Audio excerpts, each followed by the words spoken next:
Go ahead and start this. Hey, photo share discussion number 222 on the month of February. So the month of February. So we got a lot of twos there. So I hope everybody's doing good. It's been 2 weeks since the last show. So there we go. We got the a lot 11th, and if you add 1 and 1 together, it makes 2. There we go. Okay, yeah, it's the second month, the 11th day. Add the 1 and 1 together, you got a 2. So it's twos all the way around. Mm-hmm. You can say this is hopefully nobody's nonplussed. What is that? Yeah, nonplussed in this in this show. So good. Welcome everybody. After our short break for the Super Bowl, which I know, Wes, you watched all the pregame and the entire game and all the postgame activities. Absolutely, I just can't get enough. Yeah, Super Bowl fever. Yeah, and you're and you're probably going just now starting to arrive. Come out of your deep depression, realizing that football isn't going to be around for a few months. Yeah. Oh no!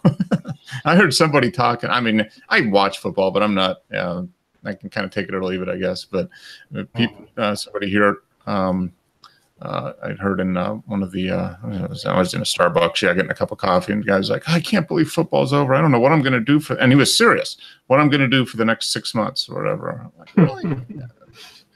Crazy. But so NFL season is done, but we got the Olympics. So for those of us that are into Olympic sports, it's actually starting off pretty good. There's a lot of photography going on at the Olympics, that's for sure. I was gonna look and see. I know we were talking about the was it the Rio Olympics? Yeah, 2016, where we had that thing. Was it Canon and Nikon each took down like basically rail cars full of lenses and camera equipment to support all the photographers there, and I'm sure it's probably the same now. Although I think the conditions are probably a little harsher. It's actually cold there. I mean, they've got some very cold temperatures, even like in the single digits a lot of times. So it's make the work a little tougher. For being outdoors especially, and it's been windy there too. So let me see. I'm going to type in at Olympics and see what happens. Yeah, I'm always interested in how much the manufacturers support these big events. I mean, literally like they did for 2 years, Summer Olympics, shipping down thousands and thousands of lenses and equipment. Yeah, I'll have to maybe explore that a little bit. But that goes on for another week and a half, I guess. Yeah, it ends a week. Yeah, we got basically 2 weeks until the Olympics are over, so it's like 18 days or something like that. So plenty of opportunity there. But yeah, the big photography, a lot of photography going on there at the Olympics. Did you get out and get anything done in the last week photography-wise, Wes, other than what you posted just recent stuff? Yeah, it was from... I guess 2 weeks ago, maybe now. Right. So fairly recent. 2 weeks ago. Okay. Yep. Renaissance Festival. How about you, Michael? Did you get out? You posted some stuff. It looks like it was from a parade or something. Was that? Yes, it's a few pictures. Okay. Good. So that was in the last couple of weeks then, right? Today. Oh wow. Okay. So there you go. You get the gold star for the most current photographer of the week here. That's good. Nice. Yes. Yeah. Good. Yeah. I didn't get anything. I didn't make any photographs, but I did finally get some stuff done from the last time I got out, which was back in November. So I got, like I said, I don't have anything else to do to post, so I've got to get out and make some more photographs. So hopefully I can get back out here as we get in near the end of the month. Things look like it might free up a little bit. So a good thing. I'm really missing photography because I haven't done too much of it in the last few months. So really looking forward to getting back out and actually using the camera again. I have to kind of remember how to use it, I think.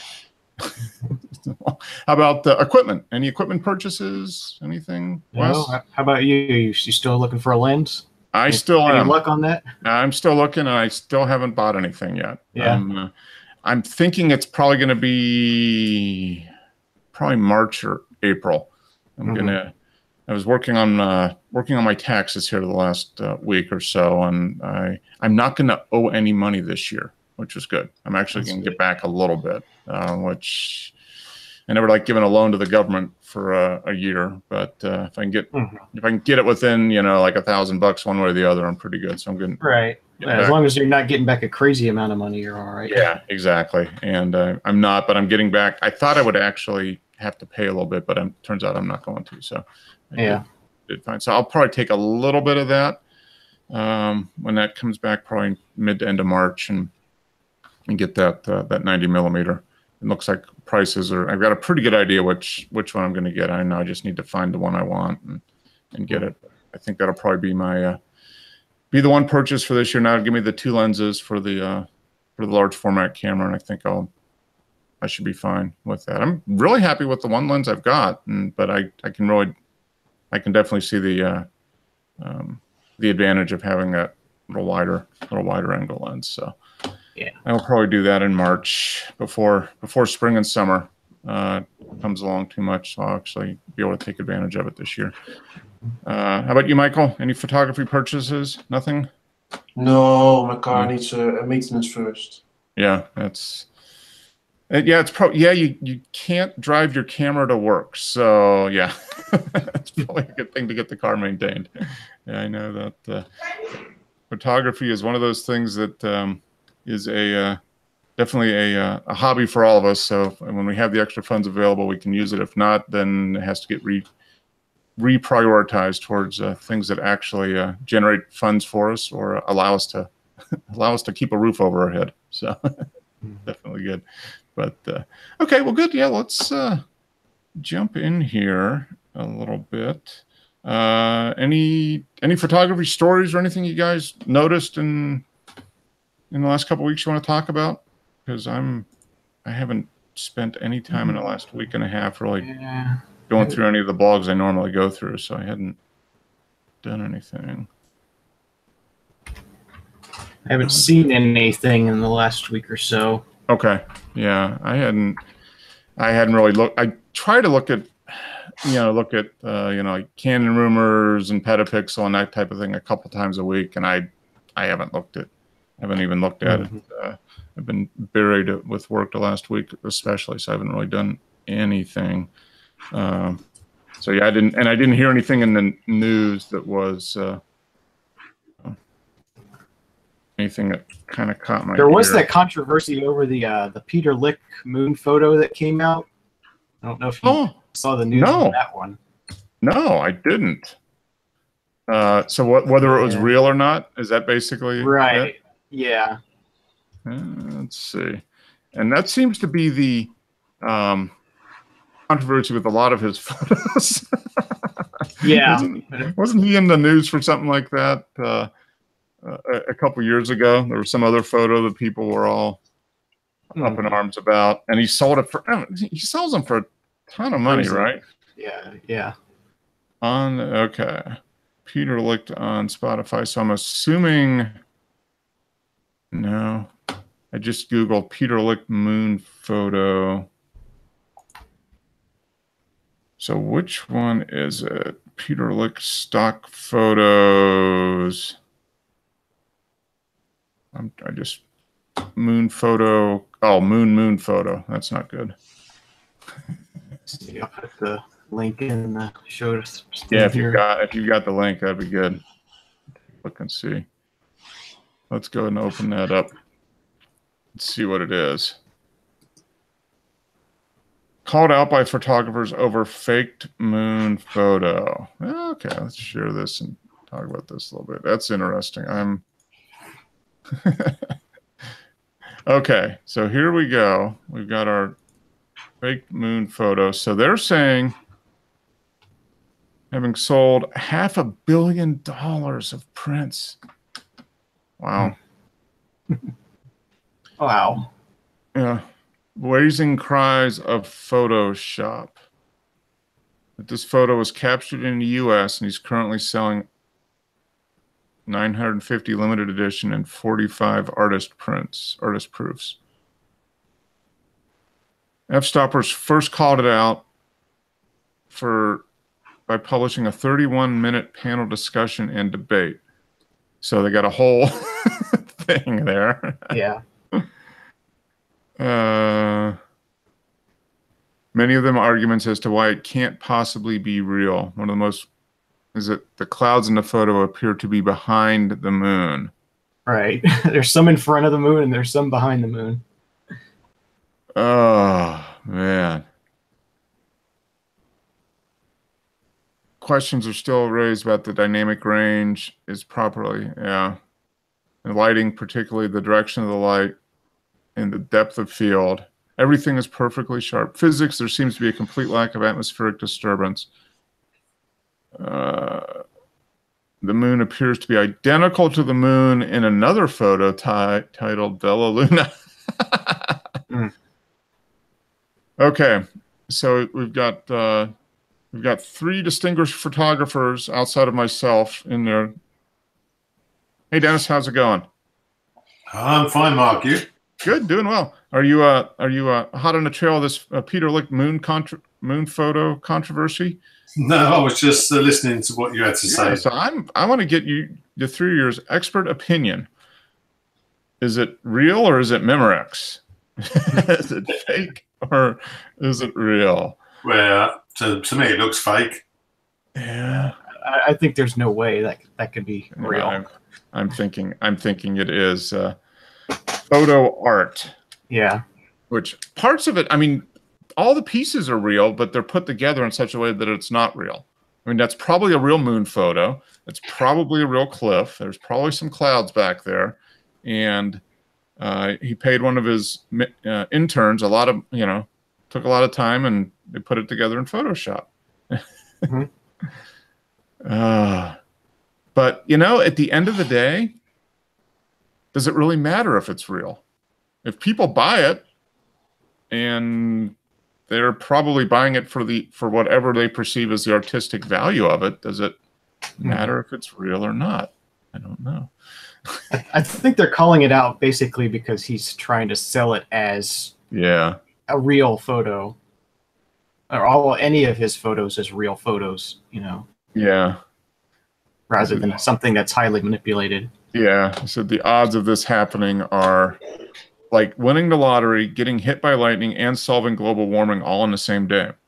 Planning for such an alignment would be next to impossible. View results. Let's see what the results are. Okay, so 75% of the people that voted here say it's fake. Definitely faked.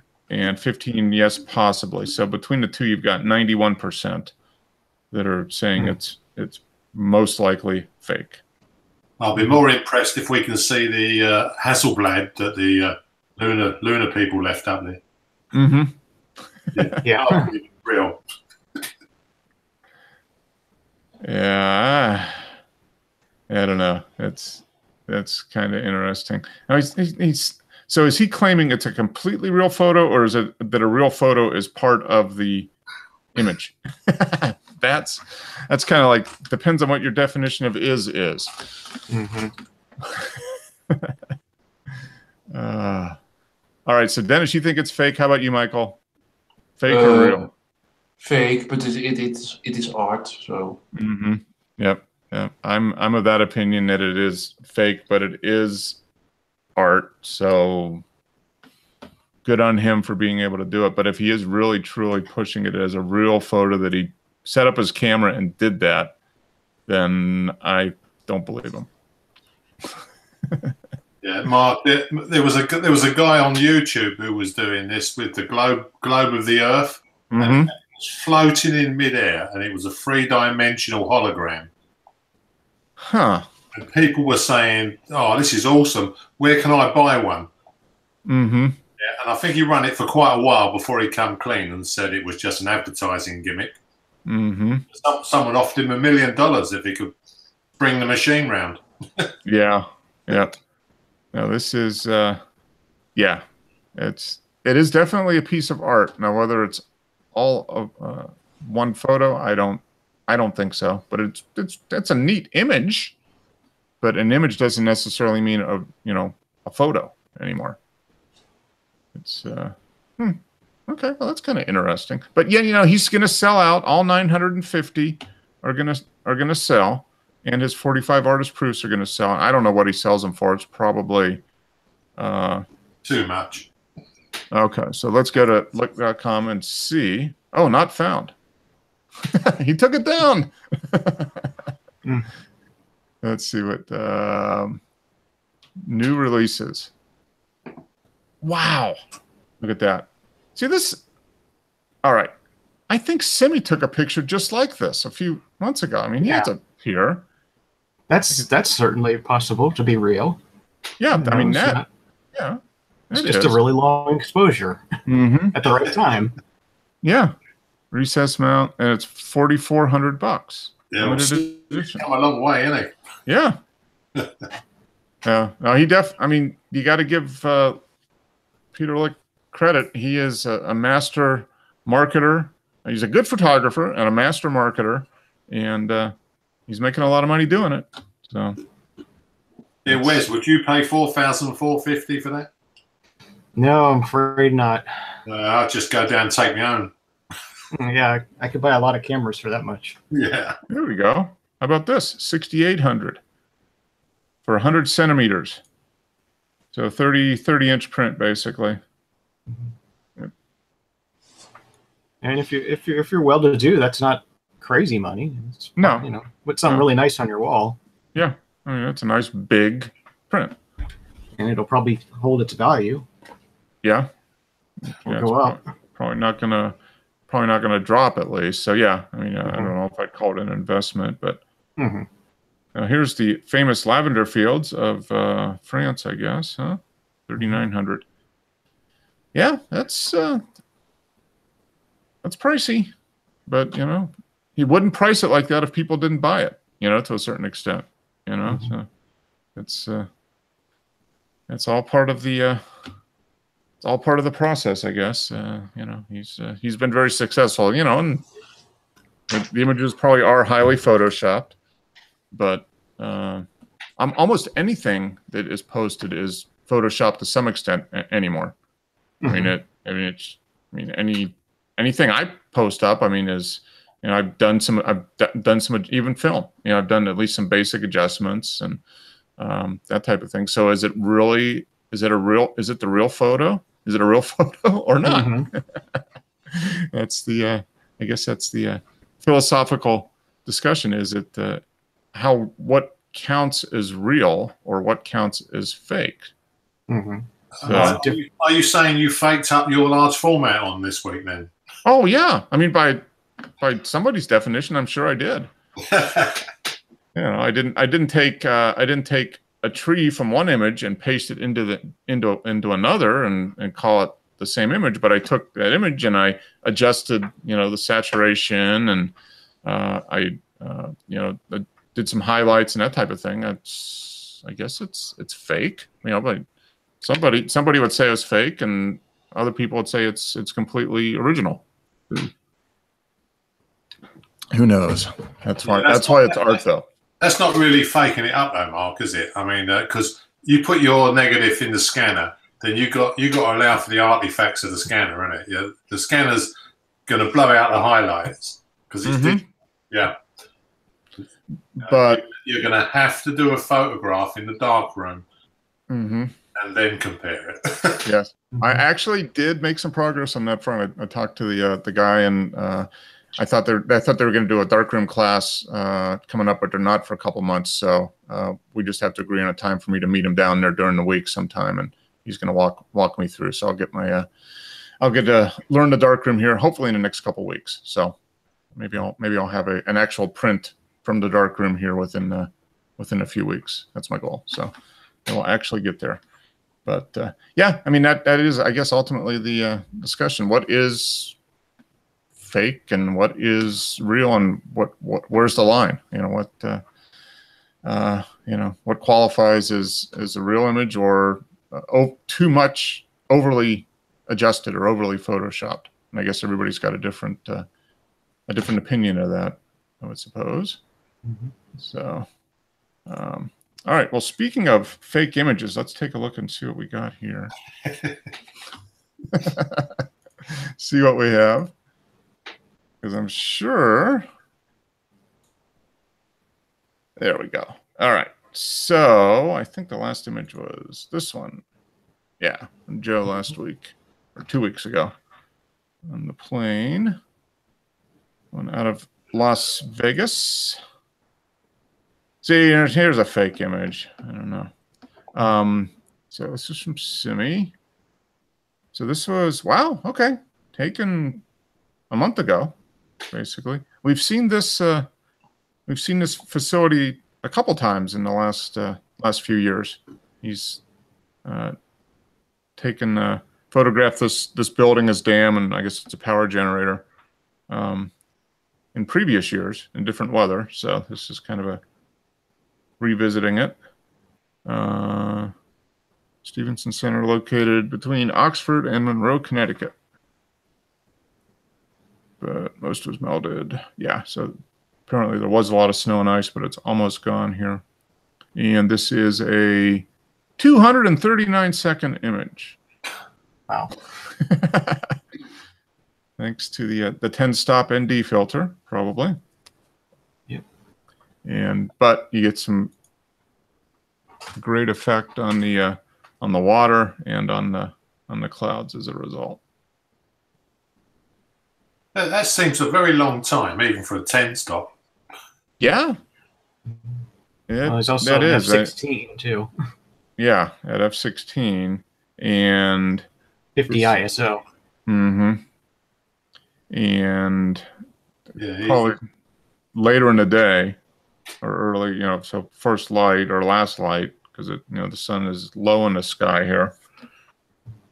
Yeah, that is a long exposure. I mean, that's long enough to get your thermos, pour yourself a cup of coffee, and you shut that camera right down. Go 50 ISO is about as low as you can go on it. That's it's close the lens right down.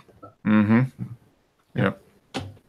F16 ISO 50, 240 seconds, basically 4 minutes. Yeah, it still seems a very long time. Yeah, it does. I'm just wondering maybe if it was late, late or early in the day. I have to look at the EXIF, but he'd have real problems with film, wouldn't he, Mark? Oh, yeah. This was 5:48. So this was at the end of the day. So this was near sunset.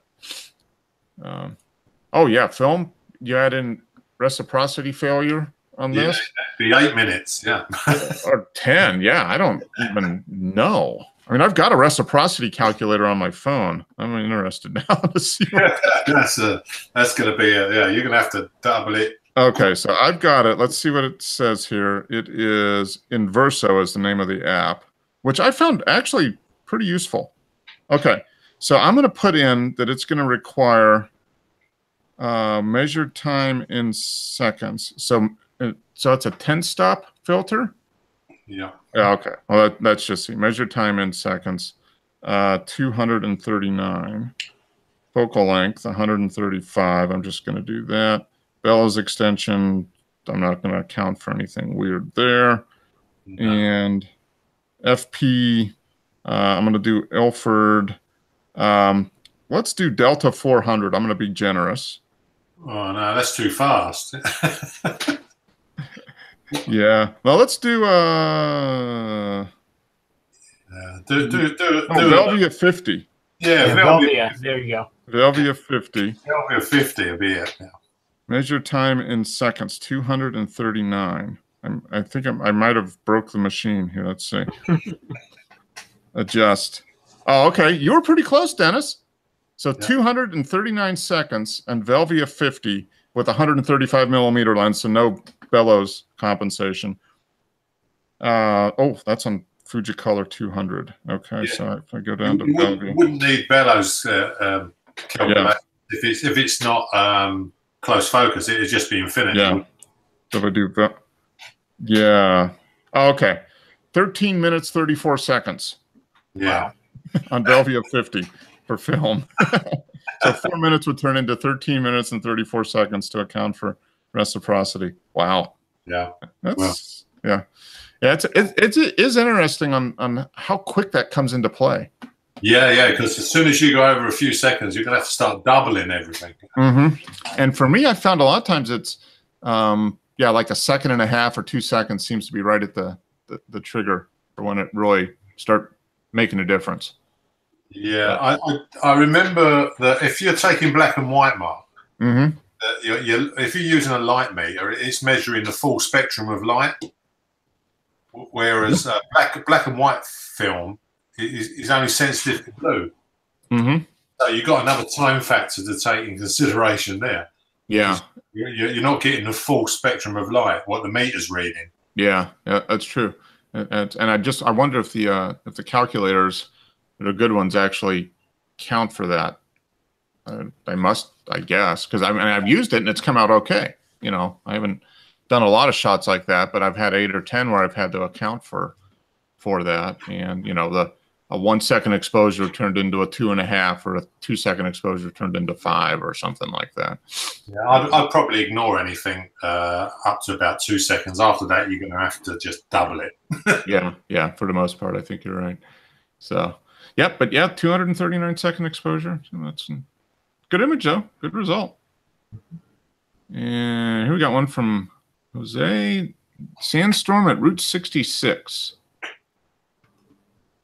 Yeah, that's blowing quite a bit.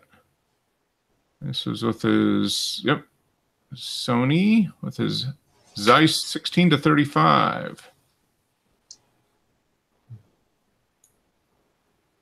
That's wow, yeah, a lot of sand there. That's interesting. The colors of the sand are neat. Look at that. Look at that kind of that quartz color. I hope he didn't change his lens over when this was going on. yeah, it'd be a little bit of sand in the sensor. Yeah, that's neat. I like that. I like that image because it's got all the texture in the sand, the stuff in the air, and yeah, the telephone pole, power pole is going off in the distance. Yeah, it's kind of cool. Taken October 20th. Very nice. And this is Stare Into the Night. Uploaded February 4th. So I don't know. He did a shoot last week or the week before. So this might be from that shoot. He put kind of desaturated it quite a bit, huh? Look at that. Yeah. Joe's been doing his magic on the skin. Mm-hmm. Smoothest skin ever. Yeah. Yeah, he spends a lot of time on the. That's wow! It's really has the effect that she's almost floating over the background there. Right here, it almost got a little bit of a 3D kind of effect, kind of floating around down her leg. It's a nice one. Lighting, yeah, very nice.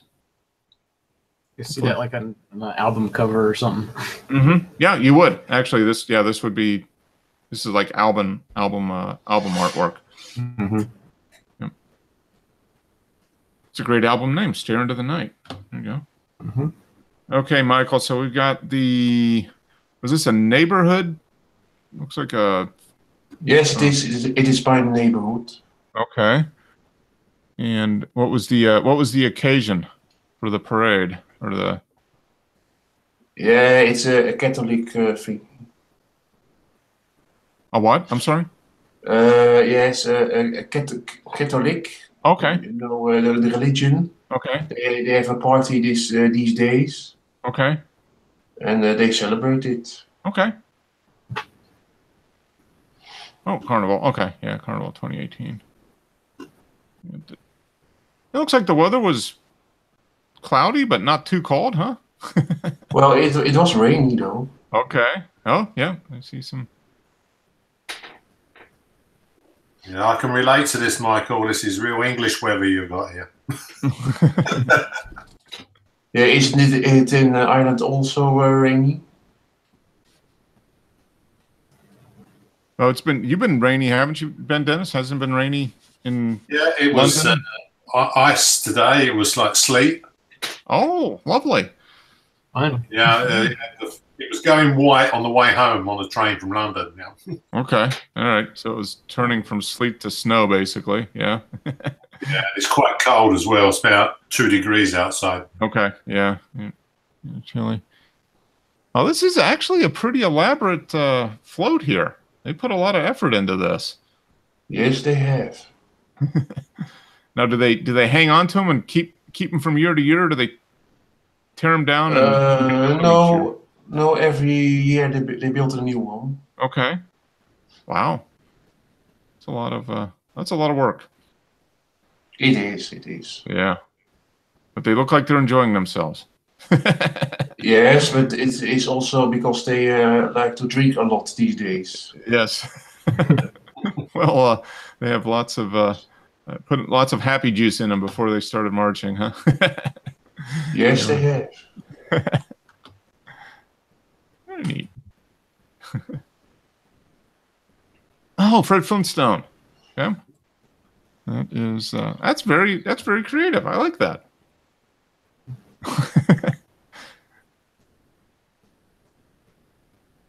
That was a great cartoon. I used to watch that a lot as a kid, the Flintstones.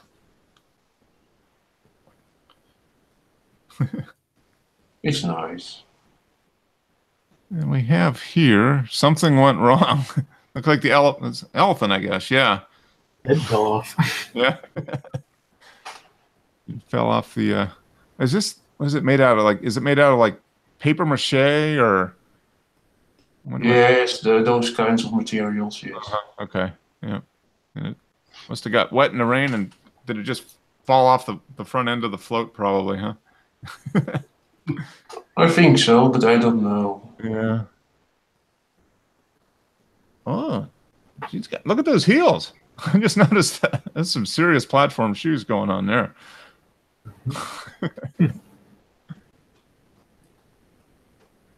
I like the title too. Something went wrong.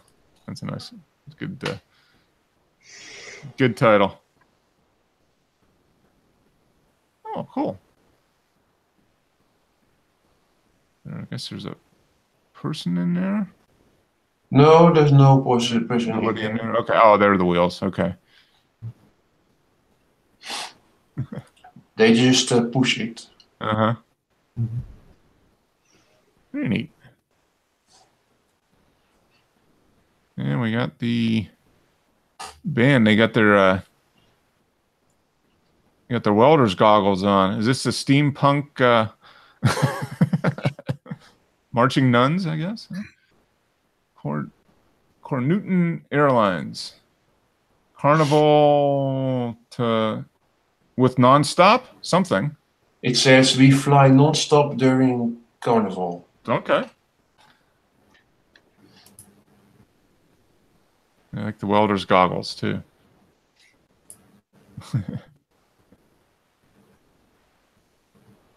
Very nice. So this is the one black and white I took when I was up in the mountains back in November.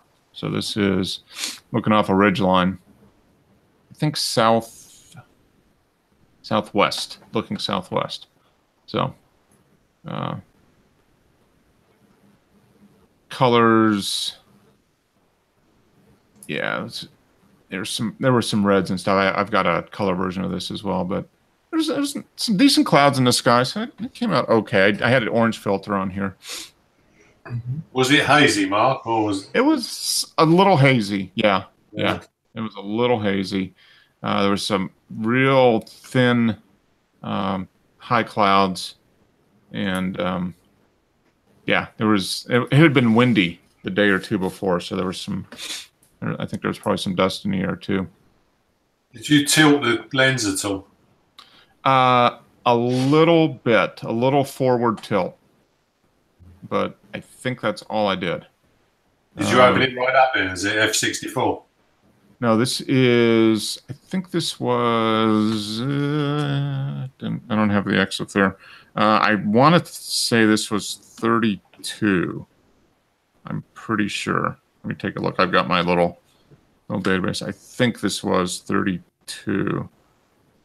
That was 50. Okay, so that one was. Let's see. So this was. No, actually, no, it's 45. Aperture 45, eighth of a second at 125 for FP4. Orange filter, yeah. So F45. So yeah, I didn't have to do much. It was pretty bright. It was a fairly bright day, but yeah, there was a little bit of haze. So that was the black and white version. And then you send this for developing. I developed this myself. Yeah. Oh, right. Yeah. Okay. Yeah. But this one, you did it in HC 110, was it, Mark? Yeah, it was HC 110, 9 minutes at 68 degrees. What is that? 20 Celsius or whatever it is. Yeah, whatever the normal. Yeah. Yeah. 20 C is what we use. Yeah. It is 68 in the Fahrenheit. Yeah. Yeah. So 68. So this is the the same scene. 5 minutes later, the clouds have moved. But Hectar 100. Yep, Hectar 100. So this one was this one I think was Falls Overlook. This was F32, a 30th of a second at F32. So I had lots of dust. There's lots of dust that's not showing up here. I spent a lot of time dibbling around in Lightroom. But yeah, the sky, I increased the saturation on this a little bit and sharpness a little bit, just a little bit. The secret is to hoover out the film holders before you load them, Mark. Yeah, I did not. These holders, when did I load them? I loaded them in, I loaded them on November 1st, and I took them out for developing essentially 2 weeks ago. So they've been sitting, around. So I'm sure they probably picked up some dust over the previous, couple of months as well. Yeah. Well, as soon as you charge it up, if you start touching it with your hands, yeah, it becomes like an anode. It's just everything's, all the dust in the air immediately sticks to your negative. Yeah, I've been actually thinking about using my the Zero Stat that I use for the albums. Yeah, I wonder if that would work or not. It might be worth a try. It would. Yeah, it should work. Yeah, it should neutralize the static energy. So would I zap it before I put it in the holder, and then zap it again when I take them out? You think? No. Well, you can't do it once it's exposed, can you? You'd have to just zap it after you've developed it. Yeah. Yeah. Well, I guess I could zap it. I could zap it in the dark if I'm in the dark room. Yeah. If you zap it, is it going to see it? I don't know. Yeah, that's true. Yeah. I mean, you're probably going to get a big flash across it. Yeah, that might not be too good. You can always try. Try it on a sheet, one of your old ones or something. Yeah, I will. That's a good idea, because that might be the way to do it. Because we have 2 cats, so there's always no matter how much we try to get rid of the dust, there's still fur and dust flying around. So well, you can always zap the cats. Yeah, that's true. Yeah. Zero Stat the cats. I wonder what they would do. Would that freak them out? I don't know. It wouldn't hurt them, I guess. I don't know. Have you ever stuck your hand under the Zero Stat, Wes, as you were? No, I don't. It doesn't really seem to do anything. Yeah. It's weird. It's like it doesn't make much noise or anything. Or I don't. Yeah. But it works. I mean, it makes a difference. So I'm going to try it on film. I'm going to try it on one of those old pieces of film I have. But so this was, there was some color. I was the fall colors up here were not really good. It went from this to all the leaves gone like 3 days later. It was really strange. We didn't get much color, because normally this would be all color, but within a couple of days, like the next week, people that I talked to went up there, said most of them, they were gone. The leaves just fell off really fast. So I don't know what it was. But Ektar's oversaturated film anyway, isn't it, Mark? Yeah, it is. Yeah, so there's some reds and some gold and stuff, but there's some color there. It's nice. A little bit. So this is the stream a little bit down from the falls, the big falls. Got pictures from here. Yeah, so this is all I did here. I didn't do too much. I did a little selective. I did one of the adjustment brushes on a couple of the like this fall and these, just to kind of bring them up a little bit. You know, so increase the brightness and made them a little more white. Did you focus on the near and tilt to the far? I focused on this one. My point I was to get here, so I didn't focus right in front. I focused about a third of the way into the frame, and then tilted to up here at the top of the thing, and it came out pretty good. I had a little bit of tilt. The camera was way down. The camera was on the tripod with the tripod legs kind of splayed out, so the camera was only about a foot or a foot and a half to 2 feet maybe above the ground.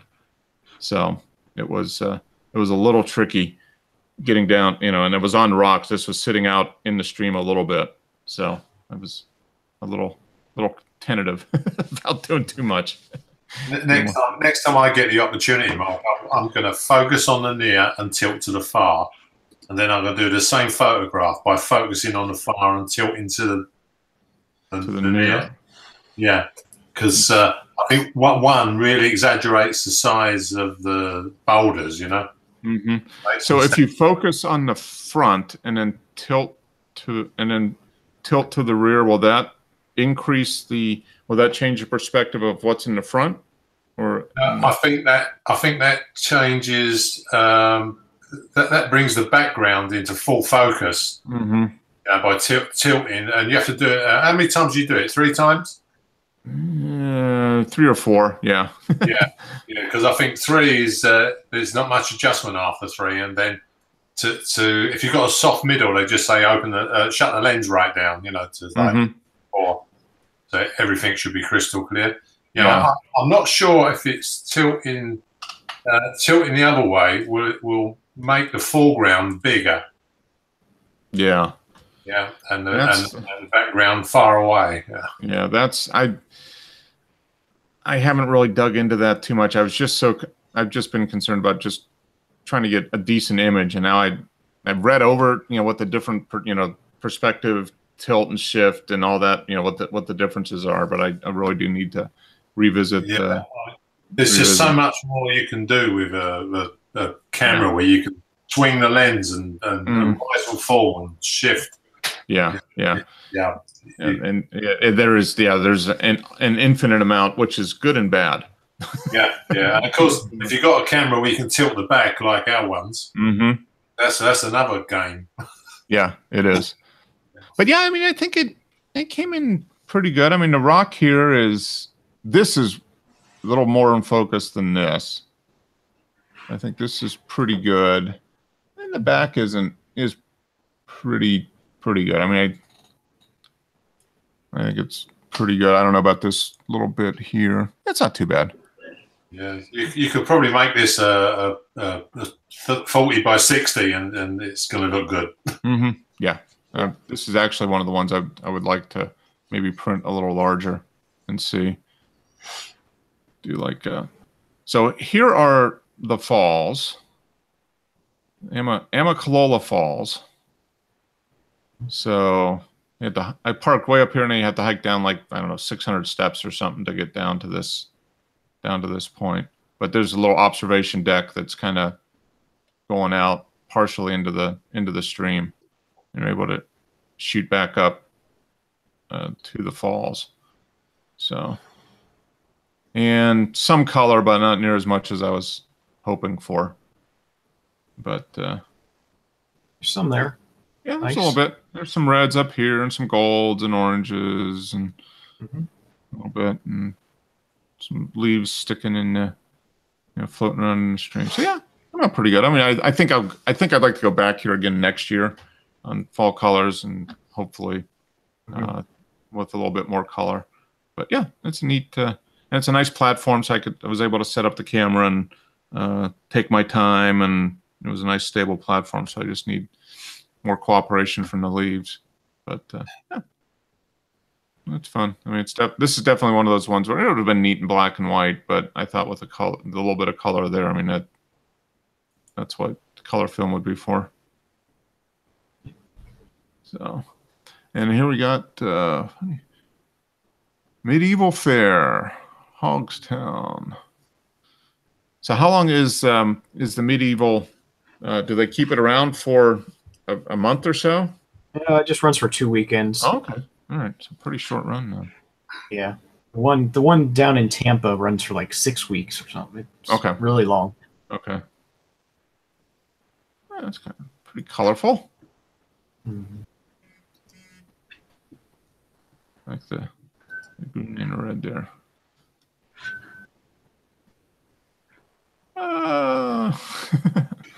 Half Scared.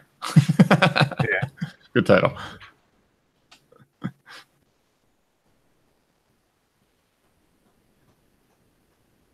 They've got the safety guards in place. Come on.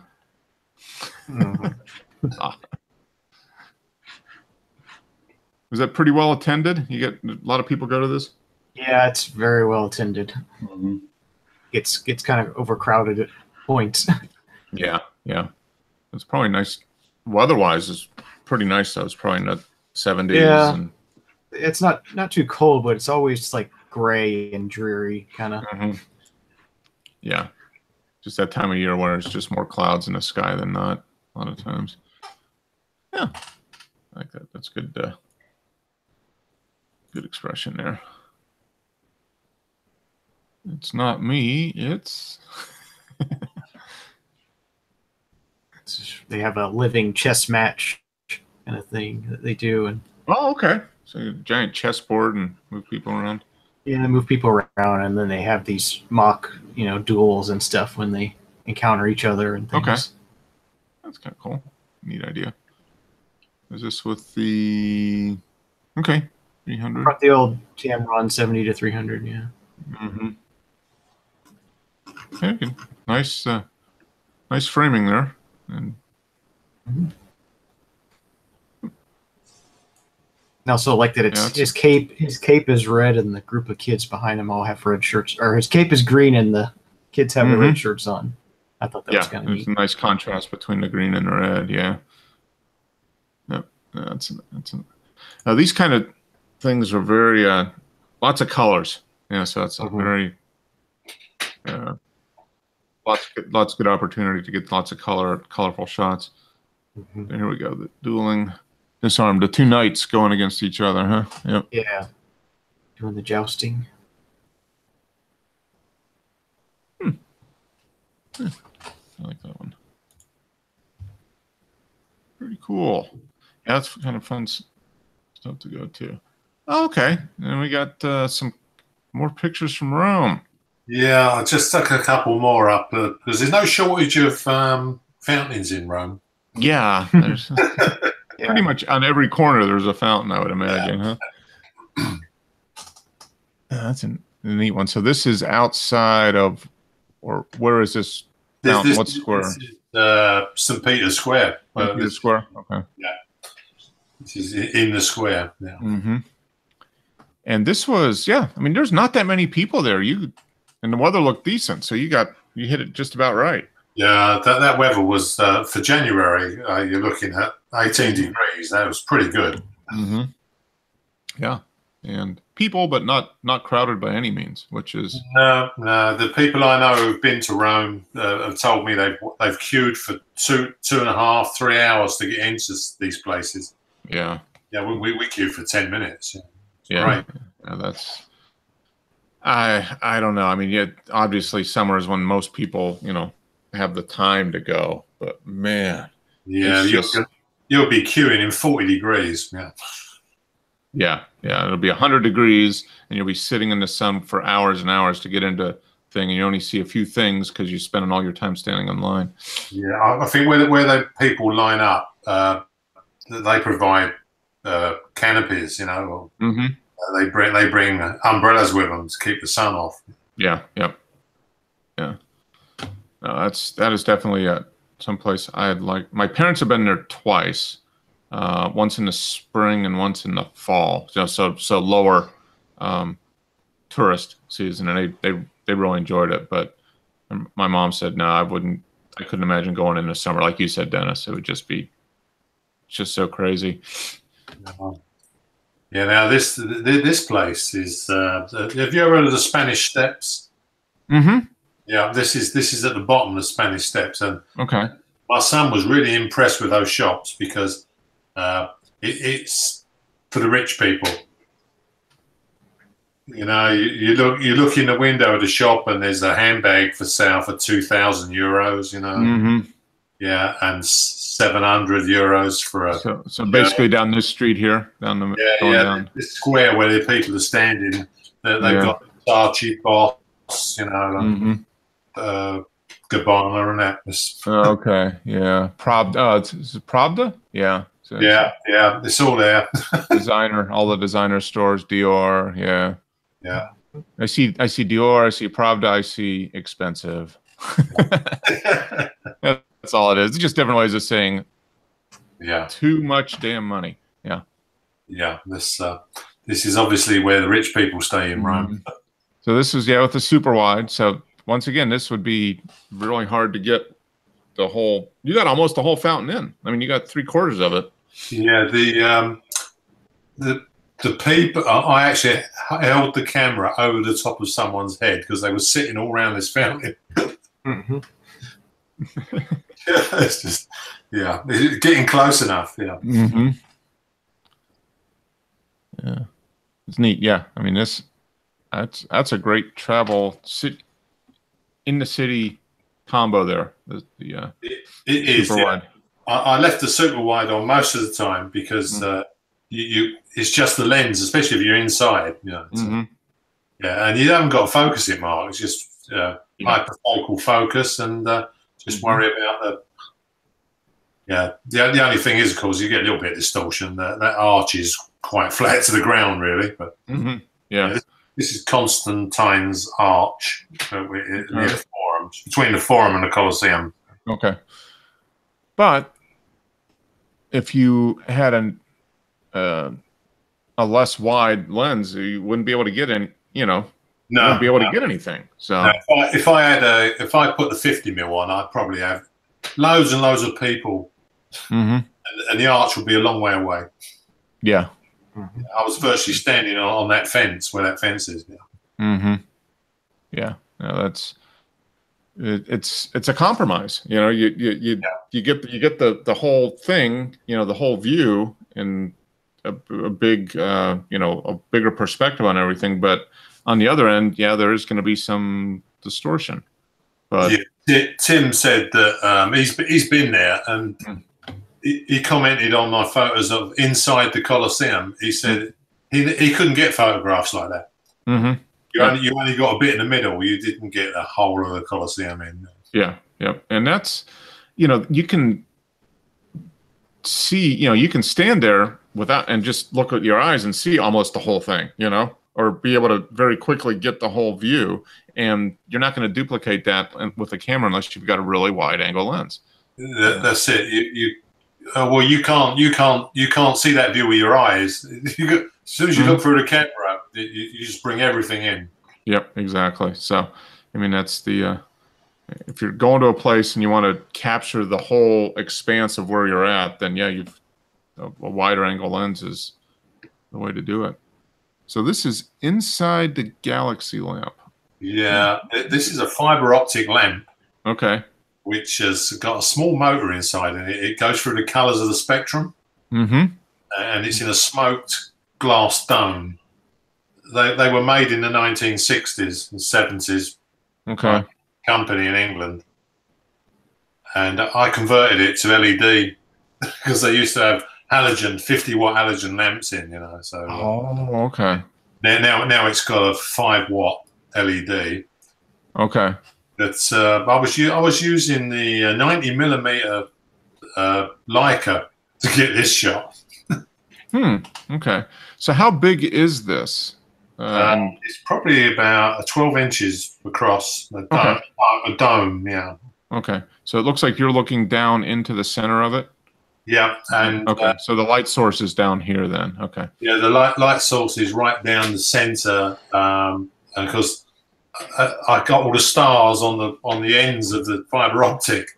Mm-hmm. It was quite difficult because also included in these machines is a fan. Oh, so they're always blowing around. Yeah, and they're moving about. Yeah, so. Yeah, you got a lot of nice little starburst there. Yeah.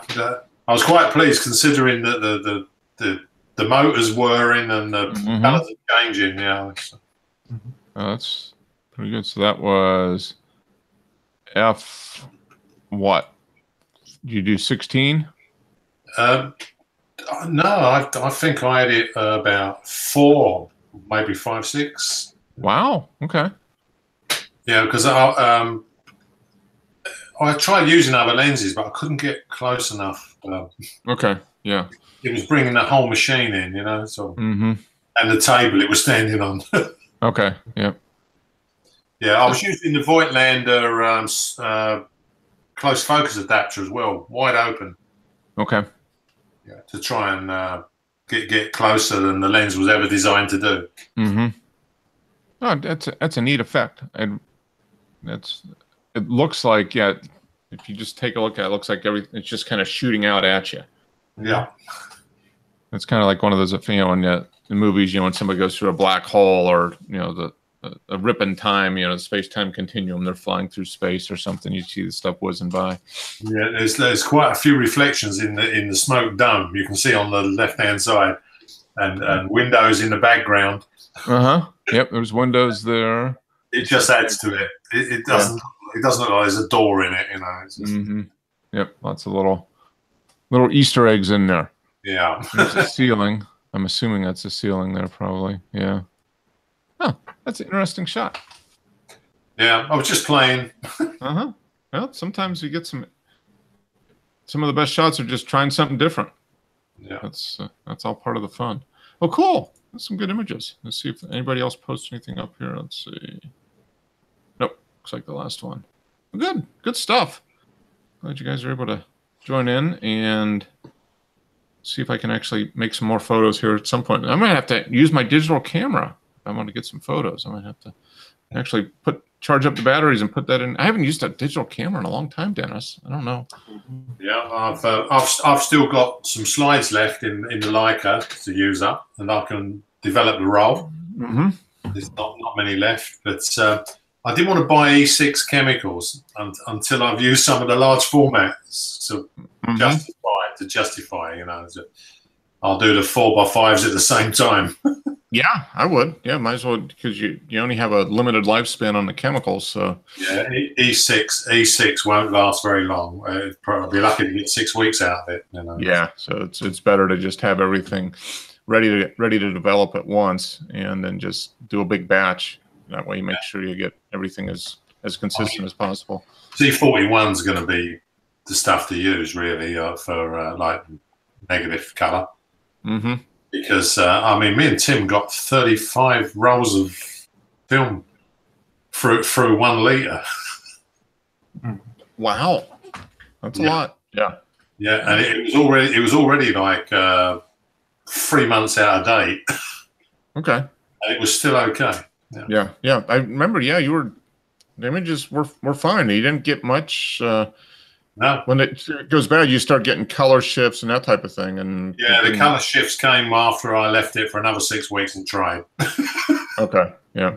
Yeah, but of course now I've got the extractors. You can extract the air from the chemical storage bottles. Okay. Yep. Yeah, and one guy on the internet reckons that they can last up to 12 months. Yeah, I could see that. I mean, if you keep the light out and you keep the air out. I mean, those are the two biggest things that degrade chemicals, any kind of chemical, really. I mean, light and yeah. I've got dark brown glass bottles, which stops the light destroying it. You keep them in a dark closet or cabinet or something away from light as much as possible. Yeah. If you can pump the air out, then there's a good chance they're going to last for a long, long time. Yeah. Yep. That's the key, is keep the air out. It's whether it's film chemicals or wine, you want to keep the air out. Well, that's what they're from, Mark. They are for wine bottles, So if you open your wine bottle and you haven't drunk it all, you put this other cork in and they extract the air from the bottle, and it will last ages. But my daughter tells me she's never actually had a bottle last that long. Yeah, so you're doing it wrong if you're not finishing it. Yeah. Yes, you don't put wine back in the fridge. What? Yeah.